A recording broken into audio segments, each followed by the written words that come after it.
नमस्कार दोस्तों, स्वागत है सबका आपके अपने चैनल बेसिक नॉलेज में। दोस्तों आज की वीडियो कक्षा 9th में पढ़ने वाले झारखंड बोर्ड के विद्यार्थियों के लिए बहुत ही ज़्यादा महत्वपूर्ण है। जी हाँ दोस्तों, क्योंकि आज के इस वीडियो में बात करें मॉडल पेपर जो आ चुका है आप लोग का, उसका सॉल्यूशंस के बारे में। जैसे आप लोगों का साइंस का जो 40 क्वेश्चन है, 40 क्वेश्चन का हर एक क्वेश्चन का हम लोग सॉल्यूशन देखेंगे और विथ एक्सप्लेनेशन कि ये आंसर क्यों होगा। ठीक है, और बिल्कुल राइट आंसर बताया जाएगा आप लोगों को सभी। तो सभी लोग ध्यान से देखिए पूरा वीडियो को। 40 क्वेश्चन इसमें बताया जाएगा, उसको एक्सप्लेन भी किया जाएगा। और आप लोग का मॉडल पेपर तो पता ही है कि कक्षा 8 और 9 का आ चुका है झारखंड बोर्ड का। तो अभी तक डाउनलोड नहीं किया, जाकर डाउनलोड कर लीजिए। डिस्क्रिप्शन उसका लिंक दिया हुआ है, साइट से कैसे डाउनलोड करना है वो वीडियो को देख लीजिए। उन्हें तो हम लोग का टेलीग्राम ग्रुप में भी मैं इसका PDF सेंड कर दूंगा, वहाँ से आप लोग डाउनलोड कर सकते हैं। तो टेलीग्राम ग्रुप जुड़ जाइए, अभी तक नहीं जुड़े हैं तो चैनल के नाम से ही हम लोग का टेलीग्राम ग्रुप बनाया हुआ है, basic knowledge by Vikas sir के नाम से। ठीक है, तो चलिए इस वीडियो को शुरू करते हैं। हम लोग हर एक क्वेश्चन को देख लेते हैं जल्दी जल्दी कि क्या क्या क्वेश्चन है, और बिल्कुल इसी टाइप का क्वेश्चन एग्जाम में आएगा। और इसमें से भी आप लोग को बहुत सारा क्वेश्चन एग्जाम में मैच होता हुआ दिखेगा। तो बिल्कुल सारा वीडियो को, पूरा वीडियो एकदम बिना स्किप के एक एक क्वेश्चन को देखिएगा। और जितना क्वेश्चन इसमें दिया है उससे रिलेटेड क्वेश्चन ही पूछा जाएगा, उस टाइप का क्वेश्चन पूछा जाएगा। तो बिल्कुल एक भी क्वेश्चन को मिस नहीं कीजिए, सारे क्वेश्चन को ध्यान से देखिए आप लोग। ठीक है, और आप लोग को जिस तरह से मैं समझाऊंगा, आप लोगों को वीडियो देखते ही सारा क्वेश्चन का आंसर याद हो जाएगा। चलो इस वीडियो को शुरू करते हैं। चैनल पर नए चैनल को सब्सक्राइब करें, बेल आइकन को प्रेस कर लीजिए, और प्लीज़ दोस्तों वीडियो को एक लाइक कर दीजिएगा। और चलिए देखते हैं कि कौन कौन सा क्वेश्चन है आप लोग का। तो सबसे पहले देखिए यहाँ पे मॉडल क्वेश्चन पेपर है आप लोग का, ये है विज्ञान का। इसके बाद मैं मैथ का भी वीडियो लाऊंगा, ठीक है, कक्षा 9 का। तो सबसे पहला सवाल है आप लोग का कि दूध है, दूध यानी कि मिल्क इज, तो दूध क्या है? ठोस है, द्रव है अथवा गैस है?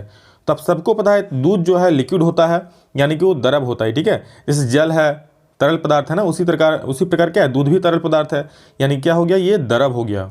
ठीक है, नेक्स्ट का बात करते हैं, गैस के कणों के बीच आकर्षण बल होता है। देखिए बहुत ही अच्छा सवाल है ये वाला कि गैस के कणों के बीच जो आकर्षण बल होता है क्या होता है?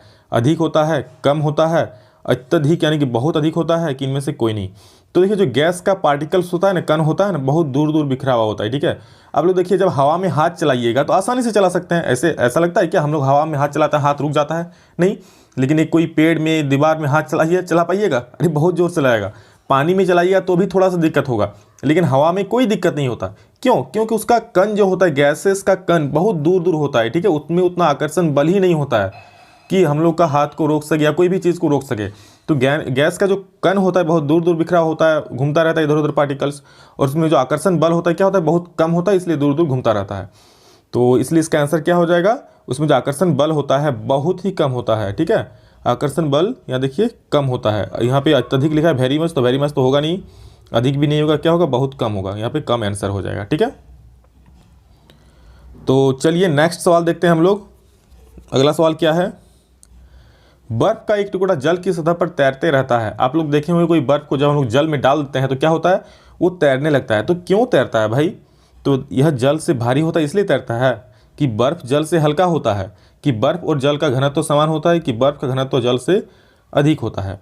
तो देखिए बर्फ का घनत्व जो है जल से अधिक नहीं होता है, बर्फ का घनत्व जल से कम होता है। यहाँ देखिए इसका आंसर राइट आंसर हो जाएगा क्या, बर्फ जो होता है जल से हल्का होता है, इसलिए जल पर क्या होता है, तैरता है। अरे भाई कोई चीज़ हल्का रहेगा तभी ना तैरेगा, तो इसलिए वो जल से हल्का होता है बर्फ, इसलिए वो तैरेगा। ठीक है, नेक्स्ट सवाल हम लोग देखते हैं।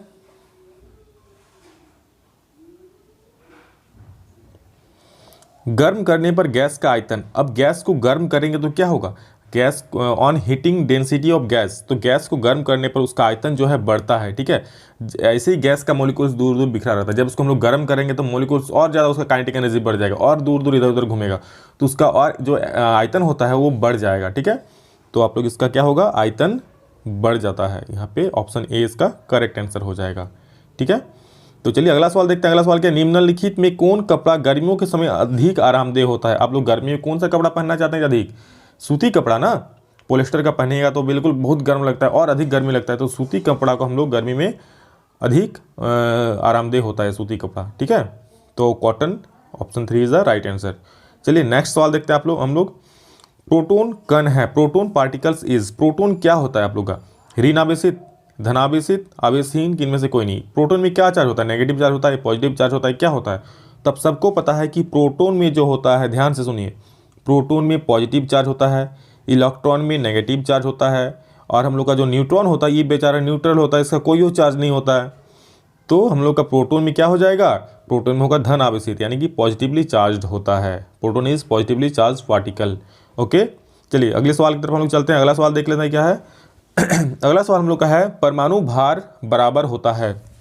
देखिए बहुत अच्छा सवाल है, इससे आपका एक सवाल फिक्स रहेगा।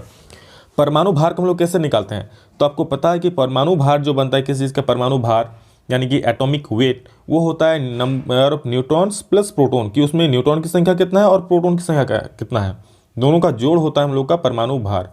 तो neutron plus proton is the right answer. इसका करेक्ट आंसर क्या हो जाएगा, atomic weight is equal to neutron plus proton. Option 3 is the correct answer.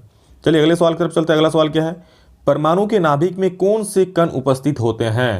आप लोग ये सवाल बहुत पहले भी सुने होंगे बहुत बार कि परमाणु का जो नाभिक होता है इस तरह आप लोग का ये हो गया एल एम एन सारे कोष होता है, तो ये जो नाभिक बीच में होता है इसमें क्या होता है, तो यहाँ हम लोग का जानते हैं कि यहाँ सर प्लस होता है, प्लस मतलब प्रोटॉन होता है, और हाँ इसमें साथ में न्यूट्रॉन भी रहता है यहाँ पे, ठीक है। तो बीच में क्या रहता है, प्रोटॉन और न्यूट्रॉन। तो देखिए प्रोटॉन और न्यूट्रॉन किस में है, इसमें नाभिक में प्रोटॉन एवं neutron. Option 2 is the second is the correct answer. तो चलिए अगले सवाल की तरफ हम लोग चलते हैं। अगला सवाल हम लोग का है इनमें कौन अक्रिय गैस है। भैया अक्रिय गैस क्या होता है, अरे अक्रिय गैस मतलब जो अभिक्रिया नहीं करता है, जिसका जो आउटर मोस्ट सेल में पूरी 8 इलेक्ट्रॉन होता है, मतलब भैया उसका पेट भरा हुआ होता है, साफ भाषा में समझिए, मतलब ऐसा जिसका इलेक्ट्रॉनिक विन्यास नहीं, जैसे 2 8 8 किसी का अगर होता है तो लास्ट में 8 आ रहा है, तो जिसका लास्ट में 8 आता है वो सारी अक्रिय गैसेस होता है, ठीक है, इलेक्ट्रॉनिक विन्यास जब निकालते हैं। तो यहाँ देखिए यहाँ जो हम लोग का हो गया नियॉन अक्रिय गैस है, क्योंकि आप लोग इसका इलेक्ट्रॉनिक विन्यास निकालिएगा तो लास्ट में इसका 8 रहता है, ठीक है, तो इसलिए अक्रिय गैस है, इसका पेट भरा हुआ रहता है, किसी से अभिक्रिया नहीं करता है। अक्रिय गैस मतलब किसी से अभिक्रिया नहीं करता, बिल्कुल अक्रिय होता है, कोई काम का नहीं। देखिए अगला सवाल देखते हैं हम लोग, केनाल किरणें किसका किरण पुंज है। तो केनाल किरणें जो आपको पता है ना, केनाल किरणें होता है ये धनावेशित किरण पुंज होता है, ठीक है। केनाल किरणें क्या होता है, धनावेशित, केनाल रेजर्स प्रोटॉन, धनावेशित किरण पुंज होता है, तो ये हो जाएगा प्रोटॉन, ठीक है, प्रोटॉन का ये किरण पुंज होता है धनावेशित कण का। चलिए अगला सवाल देखते हैं, एक तत्व के समस्थानिक होते हैं, समस्थानिक होते यानी कि आइसोटोप्स, सबको पता है आप लोगों को, समस्थानिक मतलब होता है ऐसा कोई तत्व, ऐसा कोई भिन्न भिन्न तत्व जिनका परमाणु संख्या समान होता है, ठीक है, जिनका भिन्न भिन्न तत्व जिनका परमाणु संख्या क्या हो जाएगा, समान। तो यहाँ देखिए सेम एटॉमिक नंबर सेम परमाणु संख्या, किसमें समान परमाणु संख्या, ठीक है। इसको और एक थोड़ा समझ लीजिए, आइसोटोप्स यानी कि समस्थानिक और आइसोटोन्स यानी कि समभारिक, तो नाम से ही पता चला, समभारिक यानी कि समान भार, और समस्थानिक यानी कि समान परमाणु संख्या। तो एक चीज़ याद रखिए, समभारिक मतलब समान भार, तो जिसमें परमाणु भार समान होता है उसमें वो हो जाएगा आप लोग का समभारिक यानी कि आइसोटोन्स, और जिसमें परमाणु संख्या समान होता है वो हो जाएगा आप लोग का समस्थानिक यानी कि आइसोटोप्स। चलिए नेक्स्ट देखते हैं, आइसोटोप्स और टोन्स में समझ गए। अगला सवाल है हम लोग का इलेक्ट्रॉनिक विन्यास से संबंधित है कि सोडियम का सही इलेक्ट्रॉनिक विन्यास क्या है। तो भैया सोडियम का इलेक्ट्रॉनिक विन्यास निकालने के लिए हम लोग सबसे पहले क्या पता होना चाहिए, उसका परमाणु संख्या। तो कितना होता है भैया, उसका तो होता है जी 11 होता है, सॉरी उसका होता है कितना 11। तो इसका इलेक्ट्रॉनिक विन्यास कैसे लेंगे, तो पहला कोष में ये 2 को देगा, अगला में रखेगा 8 को, लास्ट में रखेगा 1 को, 2 8 10 ये 11 हो गया ना। तो देखिए 2 8 21 में है वही हो जाएगा, तो option 4 is the correct answer. चलिए अगले सवाल की तरफ चलते हैं, देखते हैं अगला सवाल क्या है। अगला सवाल आप लोग का है कि किसी तत्व के परमाणु में 18 न्यूट्रॉन एवं 17 प्रोटॉन है, ठीक है, कोई जो परमाणु है उसका 18 को न्यूट्रॉन है और 17 को प्रोटॉन है, तो तत्व का परमाणु द्रव्यमान होगा। अभी हम बताएं इससे पहले वाला कुछ एक क्वेश्चन था कि परमाणु भार कैसे निकालते हैं, न्यूट्रॉन प्लस प्रोटॉन, बिल्कुल इस फॉर्मूला को याद कर लीजिए, एग्जाम में मैक्सिमम संभावना एक क्वेश्चन जरूर इससे आएगा। परमाणु भार किससे निकालते हैं, न्यूट्रॉन प्लस प्रोटॉन। तो इसमें देख लीजिए न्यूट्रॉन कितना है, तो न्यूट्रॉन आप लोग हो गया 18, तो 18 प्लस 17 जोड़ दीजिए, जितना होगा वही आंसर, ठीक है। तो इसमें आप लोग का 35 इज द करेक्ट आंसर, 35 यानी कि आप लोग का जो 18 और 17 जिसका परमाणु और न्यूट्रॉन और प्रोटॉन होगा उसका परमाणु द्रव्यमान हो जाएगा 35।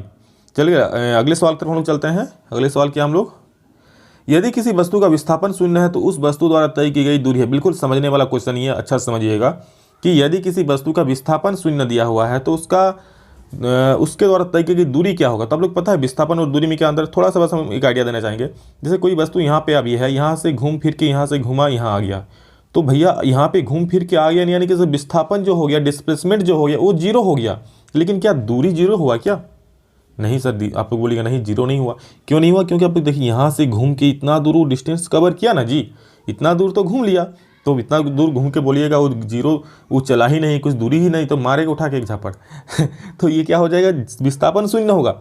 लेकिन दूरी तो कुछ होगा ना, तो इसमें कुछ बताया नहीं है खास, तो हम लोग क्या बोलेंगे इसमें, क्या उसका दूरी शून्य होगा क्या? वस्तु दर तय नहीं, हम लोग नहीं जानते हैं, वो अगर तय किया है, अगर वस्तु वहीं पे है, वो कुछ तय नहीं किया है, तब दूरी शून्य होगा, लेकिन इसमें कुछ बताया नहीं है। अगर घूम के आ गया तो दूरी होगा, तो इसमें क्या होगा, इसका शून्य अथवा शून्य नहीं भी हो सकता है। शून्य कब होगा, जब मान लीजिए वस्तु वहीं पे है, कहीं गया नहीं, तो उसका विस्थापन भी शून्य, दूरी भी शून्य। अब मान लीजिए वस्तु इधर गया, दुनिया घूम के वो यहाँ पे वापस आ गया, तो इसका विस्थापन शून्य ही रहेगा, वहीं पे वापस आ गया, लेकिन दूरी जो इतना घुमा ना, तो दूरी हो जाएगा। तो डिपेंड करता है वो कि उसका कहाँ घुमा है कि नहीं घुमा है, तो ये शून्य भी हो सकता है, शून्य नहीं भी हो सकता है। तो option 4 is the correct answer. चलिए अगला सवाल देखते हैं, ऑडोमीटर क्या मापता है। तो ऑडोमीटर क्या मापता है जी, आप लोग बाइक चलाते हैं, बिल्कुल थोड़ा धीरे चलाइए, ज़्यादा स्पीड नहीं चलाइएगा, ठीक है। बाइक चलाते हैं तो आगे में एक मीटर लगा रहता है, वहाँ देखते हैं वो चली गई दूरी को मापता है, ठीक है। किसको मापता है, चली गई दूरी को। ऑडोमीटर जो मापता है वहाँ पे चली गई दूरी को मापता है। तो सेकंड ऑप्शन को लॉक किया जाए, ये सही आंसर है। चलिए 18 किलोमीटर प्रति घंटा, ये जो 18 किलोमीटर प्रति घंटा है ना, 18 किलोमीटर पर आवर का वेग डैश मीटर पर सेकंड के तुल्य होता है। इसको हम लोग किलोमीटर पर आवर पढ़ते हैं, इसको मीटर पर सेकंड। तो इसको डायरेक्ट हम बता रहे हैं, आपको एक ट्रिक बता रहे हैं निकालने का।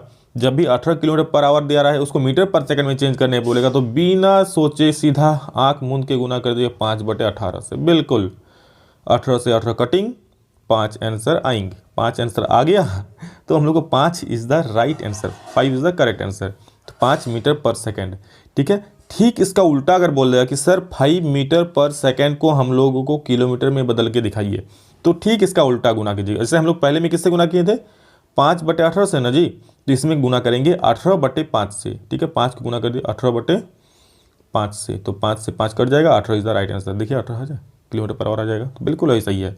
तो दोनों को या सुन लीजिए ध्यान से और एक बार, कि अगर किलोमीटर पर आवर को मीटर पर सेकंड में बदलना है तो 5/18 से गुना करेंगे, आप लोग लिख भी लीजिए। और मीटर पर सेकंड को अगर किलोमीटर पर आवर में बदलना है तो किससे गुना, 18/5 से। एक क्वेश्चन फिक्स है इसमें आप लोग एग्जाम का, ठीक है। तो चलिए अगला सवाल देखते हैं हम लोग। अगला सवाल क्या है, किसी विशेष दिशा में कण की चाल को उसका डैश कहते हैं। किसी विशेष दिशा में कोई वस्तु, कोई कण की चाल को हम लोग क्या कहते हैं, उसका किसी विशेष दिशा में चाल को वेग कहते हैं, ठीक है।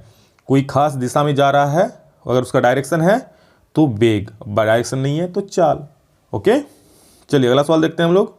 अगला सवाल क्या है, न्यूटन किसका मात्रक है। न्यूटन किसका मात्रक है, अरे बच्चा बोल देगा न्यूटन बल का मात्रक है। अरे न्यूटन जी आए तभी तो इतना बल, इतना फोर्स पड़ रहे हैं, से गिरा माथा पे, सॉरी माथा पे नहीं ज़मीन पे, और इतना सारा बल आप लोग को पढ़ना पड़ता है, इतना नियम पढ़ना पड़ता है। चलिए अगला सवाल देखते हैं क्या है, न्यूटन का गति का कौन सा नियम बल की परिभाषा देता है। अब देखिए न्यूटन का गति का कौन सा नियम बल की परिभाषा देता है। तो इसमें बहुत बच्चों को कन्फ्यूजन है, सर पहला मारे कि दूसरा मारे।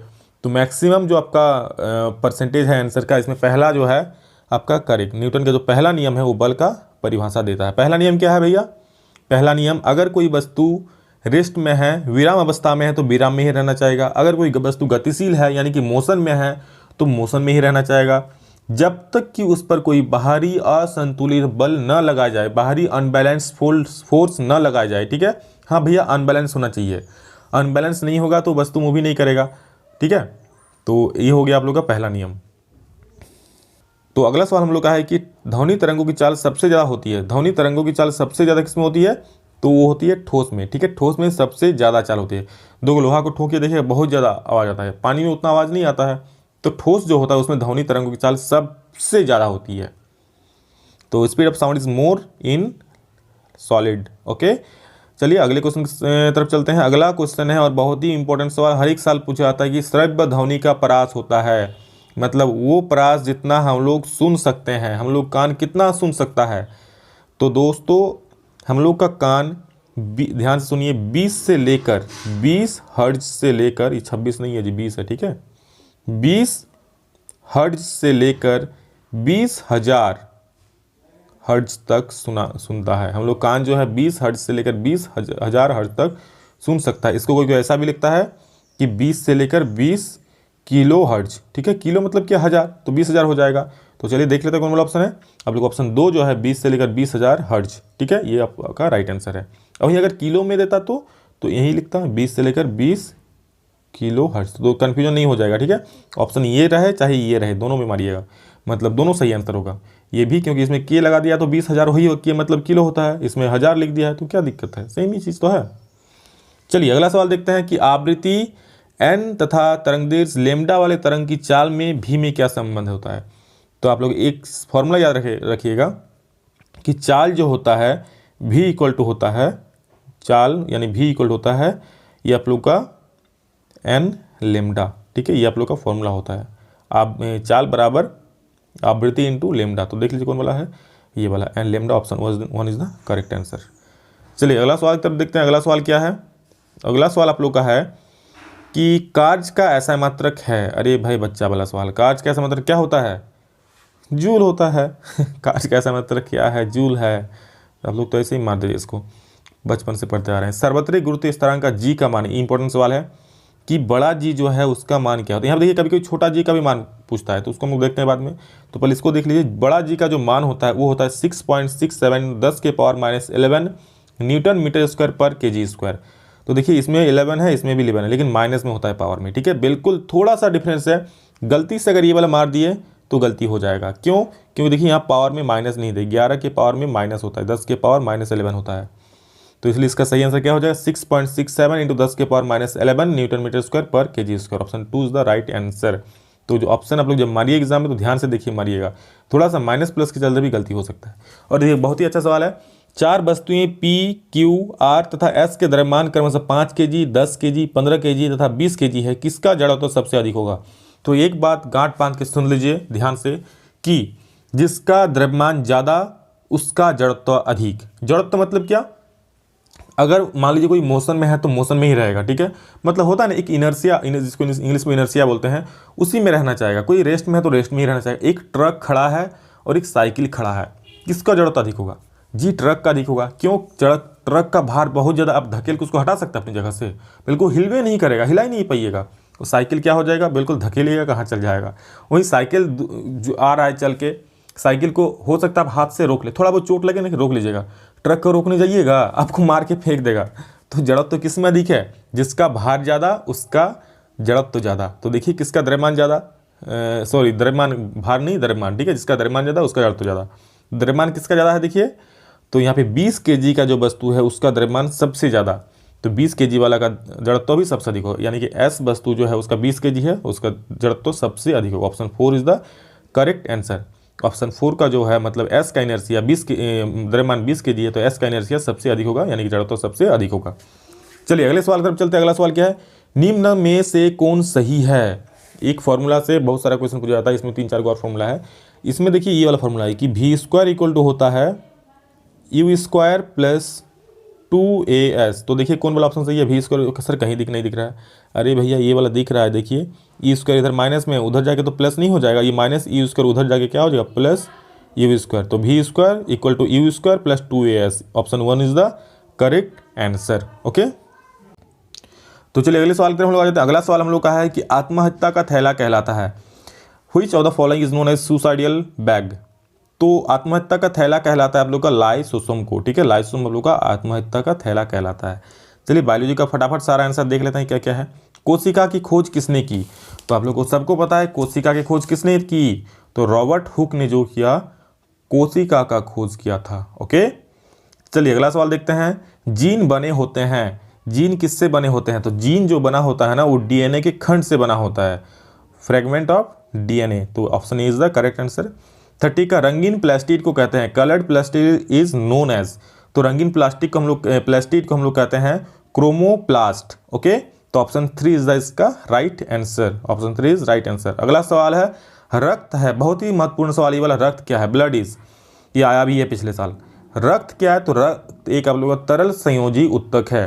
31 का 1 is the correct answer. Okay, connective tissue. Next सवाल देखते हैं। अगला सवाल क्या है, रतौंधी कैसा रोग है, यानी कि नाइट ब्लाइंडनेस जो है, मतलब इसको रात में दिखाई नहीं मिलता है, वो कैसा रोग है। तो इसका आप लोग करेक्ट आंसर हो जाएगा ऑप्शन 4, विटामिन ए की कमी से ये रोग उत्पन्न होता है। नाइट ब्लाइंडनेस किसके कमी से होता है, विटामिन ए की कमी से उत्पन्न होता है, इसलिए जिसका नाइट ब्लाइंडनेस होता है उसको विटामिन ए वाला जो सामान होता है वो सब खाने के लिए दिया जाता है। तो अगला सवाल हम लोग देखते हैं। अगला सवाल, क्वार्क कोशिकाओं में पाया जाता है। 33 नंबर 33 का हो जाएगा आप लोग का ऑप्शन 3 सुब्रीन। कार्क कोशिकाओं में क्या पाया जाता है, सुब्रीन। Cork cell contain सुब्रीन।